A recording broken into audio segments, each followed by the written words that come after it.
Welcome to Taking Care of Lady Business, where we put the business back in lady business. Hosted by Jennifer Justice, founder and CEO of the Justice Department, a management strategy and law firm that works with female and woke male entrepreneurs, executives, talent, brands, and creatives to build and maximize their wealth, focusing in the areas of tech, consumer product, finance, media, entertainment, and fashion. Jennifer interviews entrepreneurial women who have done it all, who will be sharing their secrets on all things business, especially as a woman. These highly successful women will share strategies and insights, including what not to do and what it takes to win. And now, here's your host, Jennifer Justice.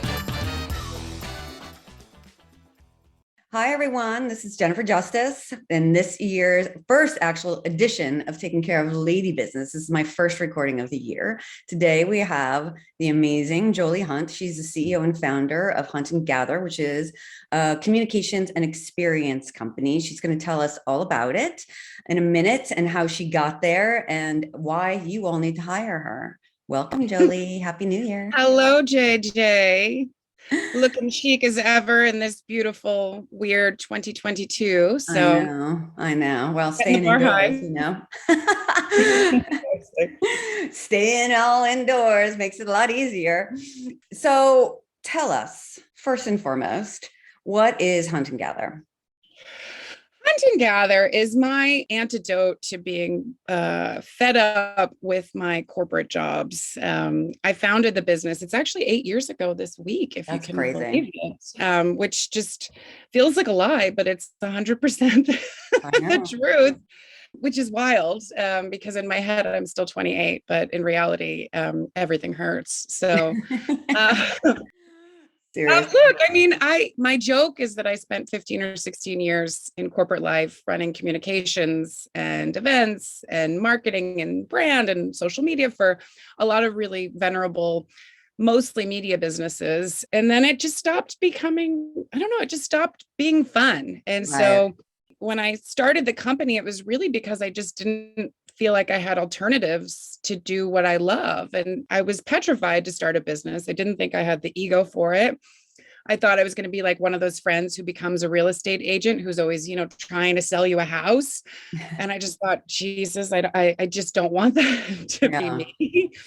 And a beautiful organic thing happened, which is I left my last corporate job and the phone started ringing, and it was these wonderful people that I've had, personal and professional relationships with that just said, hey, could you come to Davos and plan a dinner for Melinda Gates?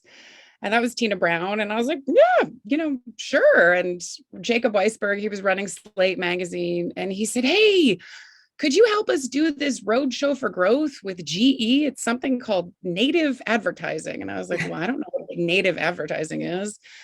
And he said, well, you got to round up all the mayors in St. Louis and Kansas City and Chicago and pitch some press and get a couple hundred people to these town halls. And I said, oh, you need a cruise director. Perfect. I can be your cruise director. And that's basically the origin story. I mean, I wish I could say that I had some grand plan. And I did that for a few months. And my very sweet, capable, supportive husband, Will, said, I think you should take the printer out of the bathtub and actually start a business.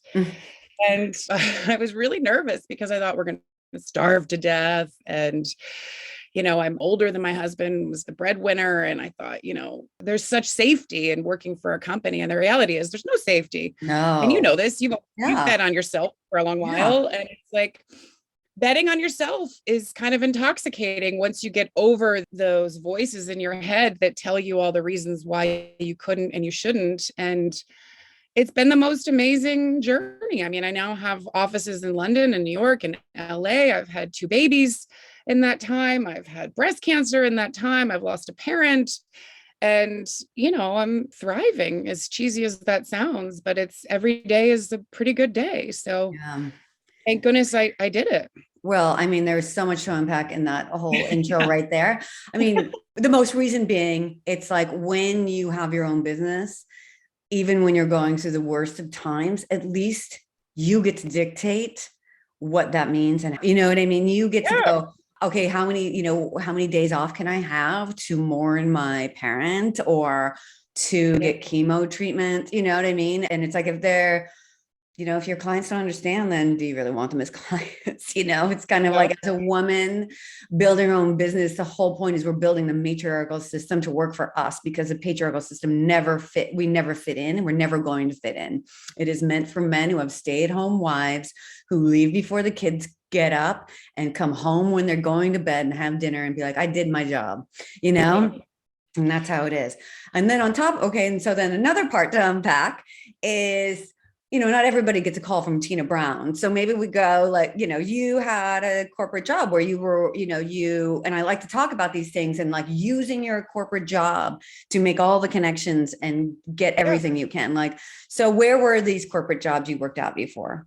Yeah, I mean, my big break, if you could call it that, was working for the Financial Times. I started working there when I was 24, and I was put in charge of communications at 25, which, now that I employ 25-year-olds, seems completely bonkers that anyone let me take the reins.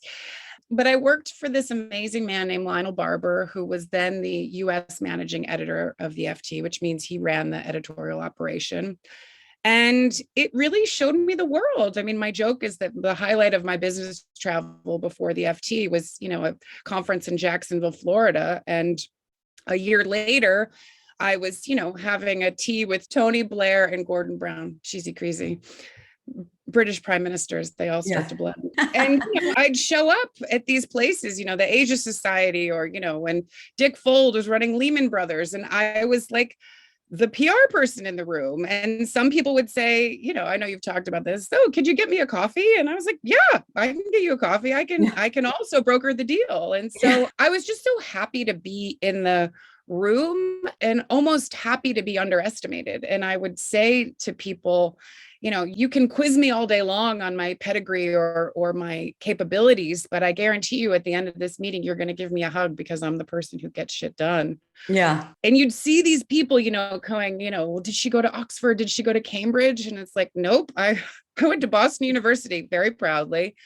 And I just had a way with the details and understanding from a pretty early age that if you can connect the dots and figure out who's selling and who's buying and how to make that a relatively frictionless experience and be a, somewhat pleasant and decent human being in the process, you're going to go places. And I have a phenomenal memory for detail, and I followed up, and I didn't know I was building a network. I mean, it seems very specific when people say, I'm networking, and it always kind of feels a little gross to me, but I was building relationships with people, and I still do that. And it never really felt transactional. And I think you can smell someone a mile away when they want something from you. And I really just wanted to be in the room where it happened, is as cheesy as it sounds to, no, because you got to take advantage, taking advantage of that. Yeah. That's great. Yeah. And, I took an assignment in 2006 to go to Asia. I moved to China. I was the largest person in the continent, I think. I mean, don't go at 5'10" to buy pantyhose or sneakers or a raincoat in China, because you get laughed out of the stores. And it was really healthy for me at, I guess I was 28 then, to be the other, right? I mean, and to understand that doing business in Shanghai or in Korea or in, Thailand is just the same as doing business in New York or Chicago or LA. You just have to adapt to cultural norms and how business is done. And, I know you talk a lot in your life about how women break through. And it was really fascinating at that age to be the person running a big project. And I remember being in Korea with the Seoul metropolitan government, and you bring all these gifts and it all feels completely pointless. It's this manufactured exchange of pleasantries, and nobody would talk to me. It was all men on their side, and I was the senior person, and they would only talk to the junior men on the team. And finally, at 28, and I don't know where I got this like chutzpah or gumption, but I just sort of put my hands up and I said, I am the boss. Yeah. You need to talk to me. Yeah. And they were all so startled that they started talking to me, because I don't think I don't think people had asserted power. And Yeah. not that I'm some power hungry, maniac, but I just remember thinking, I'm the one who did all this work. I'm not just going to sit here and be deferential to someone who's just in the room and has a penis. Yeah. It's not really my jam. So I learned a lot from that job. I loved that job. And I'm still, 20 years later, I hosted Lionel, for Thanksgiving a couple months ago, and his family, and, seeing my kids play with his grandchild. I mean, it's like the circle of life is a pretty beautiful thing. And so he really taught me a lot, but he also, I always say, he cleared the brush for me. I mean, as a senior, brilliant, wonderful person, he recognized that I had talent, and he just made sure to clear the way for me to have a great job. And we didn't always agree. I mean, we would have some pretty heated discussions, but it was always grounded in respect and care for bettering the work and moving the paper forward. And so I will forever be grateful to him for giving me the boost to, kind of come into my own professionally. Right. Right. And so where did you go? I mean, look, it's always great to have like that kind of mentor and somebody who can support you. It's not everybody's experience, and definitely not most women's experience, kind of quite the opposite, but, so good for you. That's awesome. And I love that you still have that, connection. So where did you go from there? I was recruited by a guy named John Awada, who was running communications for IBM. And I went to IBM as the executive director of business communications. And I'm still not sure I know what that means, but I had a very lofty title. And I remember them telling me what band I was and what kind of artwork I could have and what floor I could have my office on. And I stayed at IBM for 18 months. And I remember my first few weeks there, I just couldn't believe, everyone had an MBA and was, had these big, huge brains. And I just remember thinking, I can't believe I work here. Everyone's so smart. And on day 3, I had a meeting with the CEO, Sam Palmisano. And 10 minutes before the meeting, this pair of pants that I had made in Hong Kong, the zipper broke on the side. And those kind of side zip pants where there's a lot of flesh if you don't zip them properly. So it got stuck at the top. So I had to go into my first meeting with the IBM CEO with basically a pound of flesh just hanging out on the side of my ass cheek, basically. And that kind of set the tone for my time there. I mean, I was, maneuvering to be on a certain side, and, I got home from work that day and had to cut myself out of my pants. And I was like, that could be a new personal low, that experience. Yeah. And, oh my God. So I stayed at IBM for a year and a half. I was forever in IBM jail.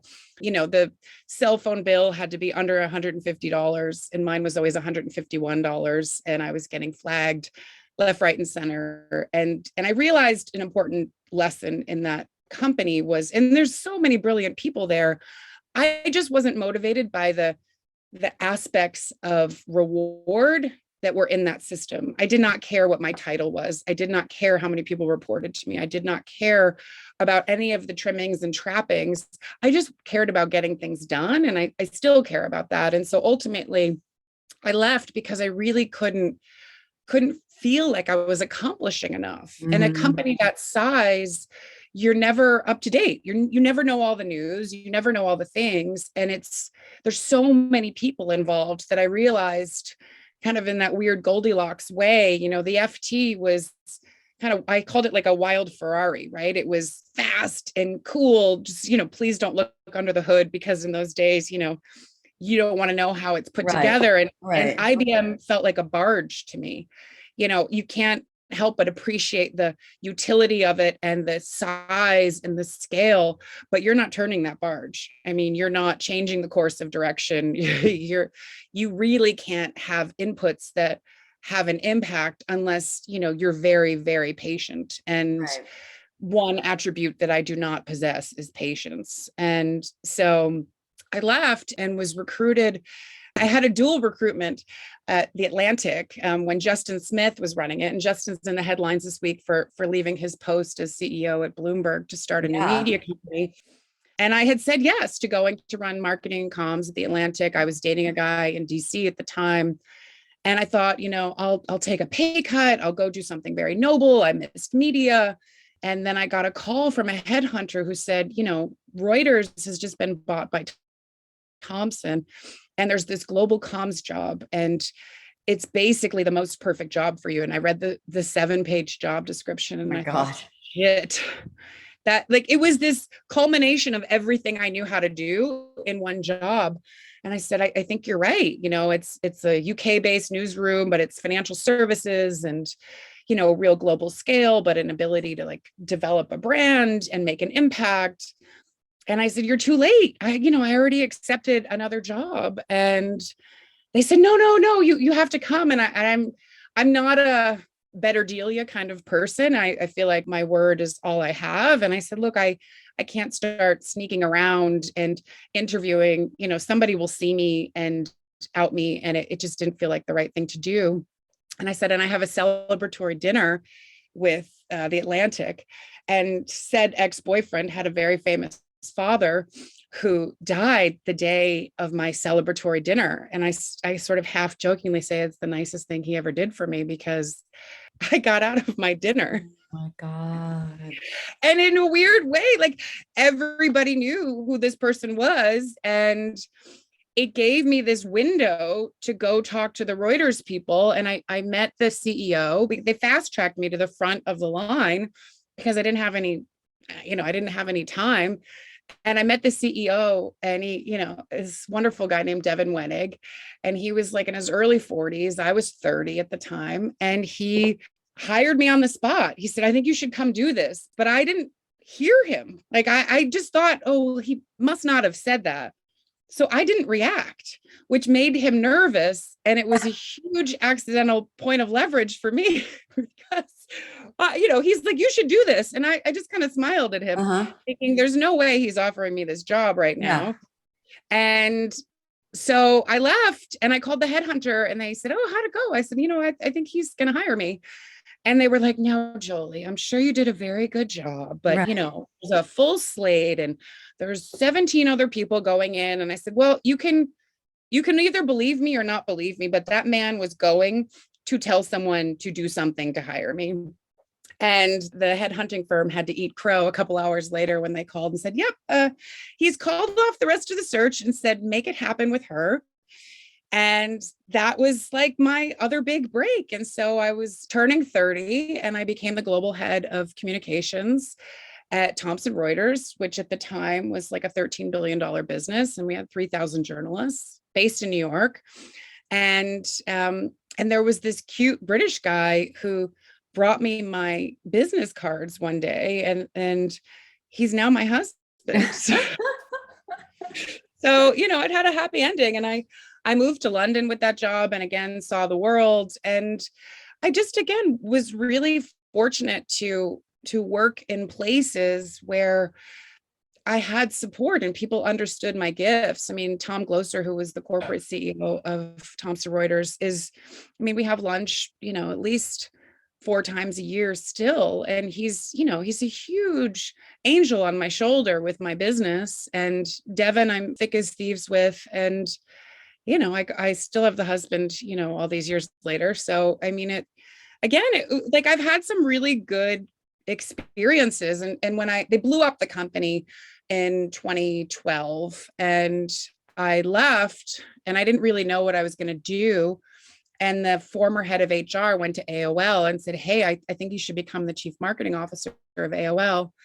And I said, well, who cares about AOL, And they had just bought Huffington Post, right. And they had TechCrunch and MoviePhone and MapQuest. And I had never really been a public company CMO. I had always grown up on the comms side.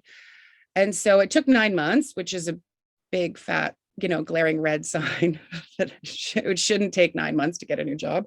It should take 9 months to grow. 9 months for them to actually go through and hire you from start to finish? It was 9 months of meetings and presentations and it drives helping me crazy when I hear that. And it was if I had more wits about me at that moment, I would have run in the opposite direction because it's a telltale sign. with a partner, with a job, with a client. If it feels hard, Yeah. things end how they start, for Yeah, sure. for sure. So That goes back to women's intuition. And that we talk about that a Absolutely. lot on this podcast. It's like, Yep. if it does not feel right, like, maybe you still have to take it, maybe you do it, but use that as like from day one that you start as a stepping stone to find the next thing, and better thing, and take all the advantages it has, meeting the right people, getting all the experience, whatever. Yeah. And that's what you did there, right? I mean, yes and no. I'd love to say that I did, but honestly, I was working like 19-hour days, and my hair was falling out, my fingernails stopped growing, and I had never failed at anything. And I couldn't get them to understand that, putting a keg of beer in the hallway was not how you built culture. And, after Hurricane Sandy, taking a private plane and unloading a couple boxes, but then, calling the Today Show to say we unloaded all these boxes. I'm like, well, just give the 30 grand you spent on the plane to the people who need it. Like, nobody cares about you, jetting in like some hero. And so I fundamentally disagreed with the leadership of the business, and it taught me a lot. And that's why I have my company. It was such a bad experience. And I left in a fairly big blaze of glory. And I found this amazing man named Steven Zweig. And I remember meeting with him and telling him the whole AOL story. And he just gave me this look. And I will never forget that look, 10 years later. And the look was like, what's a nice girl like you wrapped up in a weird story like this? And to this day, I mean, he's a confidant, he's a friend, he's, he's a woke male, and he's just always been a real mensch and supporter. And so I know people don't think about having, PR counsel or legal counsel or any of these things until sometimes they're pressed to need to have them. But I'd say my advice is think about building a network of people like you and people like me and others, in our lives who can just be there for you, show up in your corner before you need them. Because when you need them, it's almost a little bit too late because, everybody's got a gun to their head in the situation. But yeah, that's another great point though. Like what we were talking about before we even started this, like women need to have all their people in place. Yes. You do need a lawyer. If you are in any executive suite, a lawyer needs to look at your deal. Like, absolutely. We have a mutual friend where something has happened and she was like, she didn't feel she could afford it. She had, didn't have an attorney look at her deal. And literally I met with her on a Monday. On Friday, she was fired and she had a shitty deal because she didn't have it negotiated. But thankfully she had a claim and I helped her get a big settlement because of that. But otherwise she would have been stuck with a shitty severance. Like these things need to be negotiated. Maybe you don't negotiate. Maybe it's like not the salary, maybe not the title, but there are so many little things in your agreements. And like, you need these people, you need your trusted advisors around you. If you're going to grow, you need it now. You need your accountant, you need your attorney, you need your marketing people, you need your social media, you need them all when you need them. And you can't, you're not going to like, you have 24 hours, and you're like, I got to get this done. People have lives too. They're on vacations. They are, they're busy. Get these people and get them in your corner and pay them. Pay them. Yes. Women need to get paid. We are done with free advice, even to each other.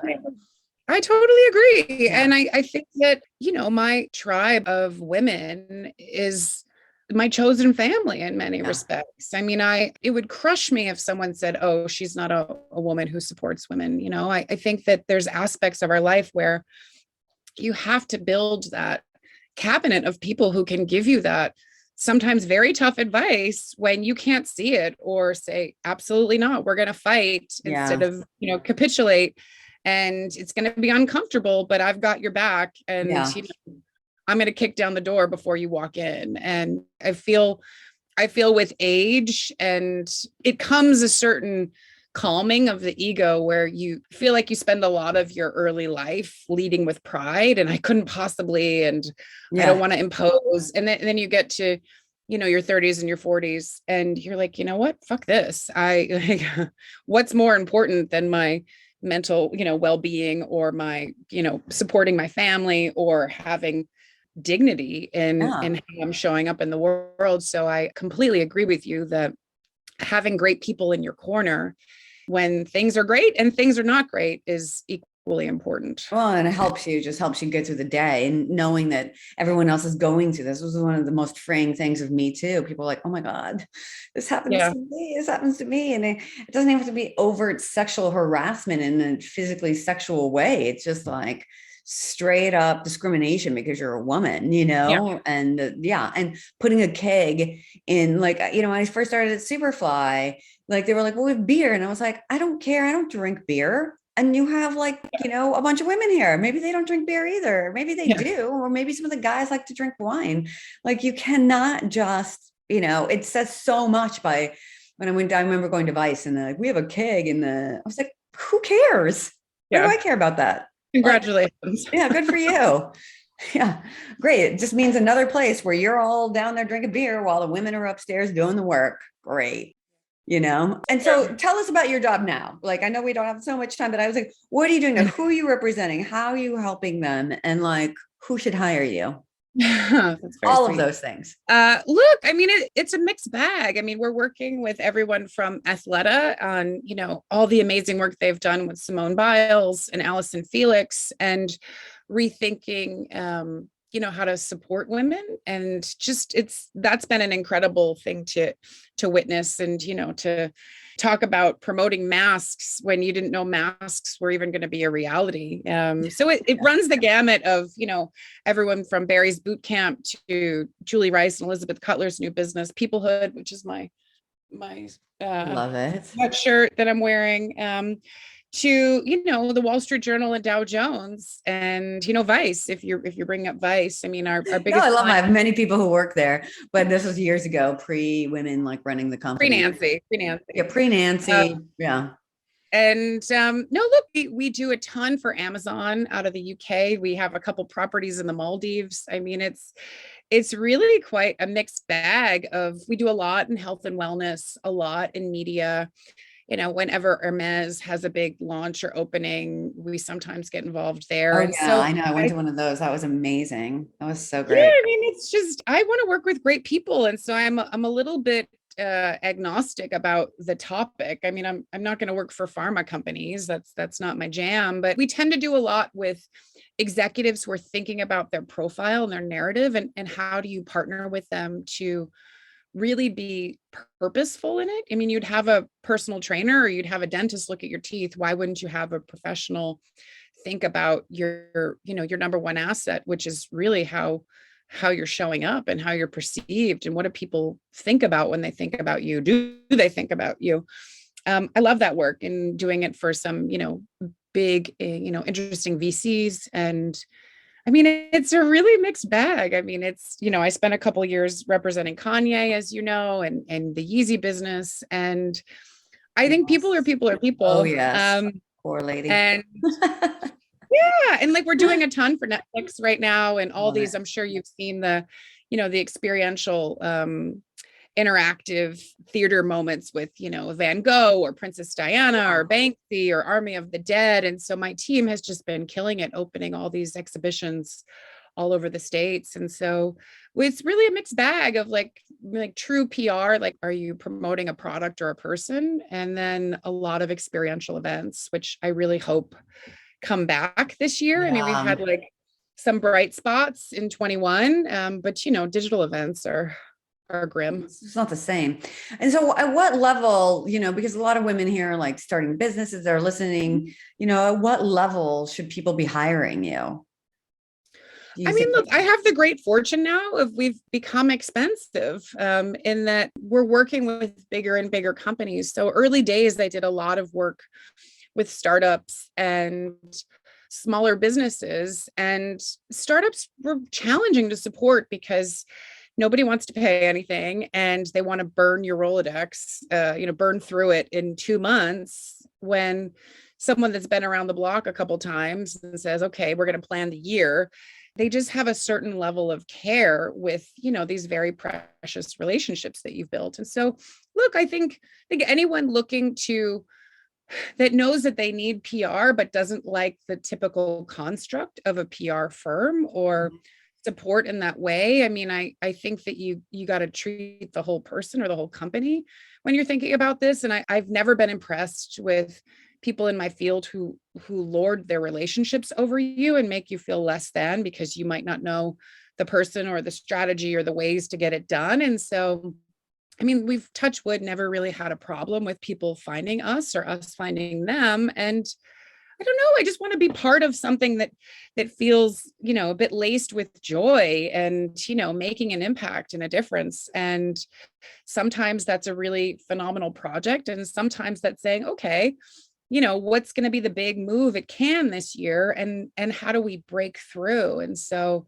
it's been an incredible thing to, work with Kelly Campbell at Hulu and then support her when she goes to Peacock, and to sort of bring your crew along for the ride. So I think finding people, whether it's a freelancer, an in-house person, an agency, that can kind of fill in the blanks for you and fill in the white space, and you can build a level of rapport and care with. I know you'll yell at me for not just advocating for myself, but I think, advocating for people in the field who, are really going to lock arms with you and say, I got you on this. And how do we figure it out? And so, it's a really mixed bag, I mean, of people and companies. Right, that you work with. So like, when do you think is the right time to hire anybody in comms if you're a startup company? At what point do you think you need to? Because some people think it's too soon, or. I have a real point of view on this. Typically, when people are doing their raises, Series A and Series B, you don't tend to need a comms person, right? Your investor base will want you to keep it lean. They're really betting on the founding team. Does the tech work? Is the idea right? Is the founding team, going to take you the distance? And then this thing happens right before the Series C, where companies and investors need third-party validation. They want to know that you know how to describe yourselves. You've proven the concept works and that somebody somewhere is willing to be a paying customer. But that is the moment I think people need comm support, in-house or agencies. I think agencies are amazing as you get going because you can throw a lot of people and big, bold ideas at things. And then as you get more established, having an in-house comms person that sometimes is enough, or also partners with an agency, I think is such a fine investment if you get the right person. And I think just understanding that not any single person or entity can do absolutely everything. And I think people conflate PR with marketing and with social media. And so I think working with an agency in those earlier days, or as you're going into your C&D level funding, it just means that you can prove out the concept and see if the press cares. And, there's a lot of money flying around right now. And we work with a company that just had a $100 million Series D and nobody cared.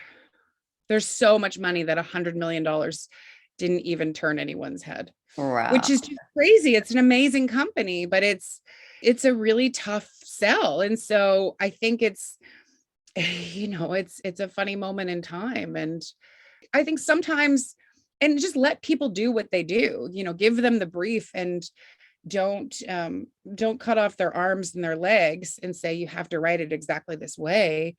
But also don't give them such carte blanche that, the narrative sounds nothing like you or your people, because that's also not great advice. And look, I think people expect miracles in some respects, or, they're led by, looking over their shoulder. Hey, so-and-so did this and so-and-so did that. And it's like, great, be happy for them, because that means that there's an opportunity for you in this market, in this category, to have attention paid to it. So, right. Amazing. Well, all great advice. Definitely. I know so many people are wondering like when they should be hiring people. So thank you for that. I love that you had a very poignant point of view. You're like, I have a point of view on this. Just you're trusting your authentic self always and voicing your opinion. I know that you need to go and do a lot of work today, as so do I. So I got to wrap this up. Unfortunately, there's always one question though I ask everybody at the end, and that is, what is the worst advice you've ever received? The worst advice I ever got was someone telling me to curtail my personality. So they said, no, you should just, wear beige and don't paint your fingernails and, wear skirts every day. And I felt like I was walking around in someone else's skin. So I think that's definitely the worst advice, was just, Try be to be someone that somebody else. I'm not. Yeah. I think if anybody listens to this interview, they're going to realize that was definitely the worst advice for you. It's the worst advice for anybody. Don't bring your full self. Don't, by the way, women get that. That is a very common theme in the worst advice I've ever received. Yeah. This podcast. Yeah, totally.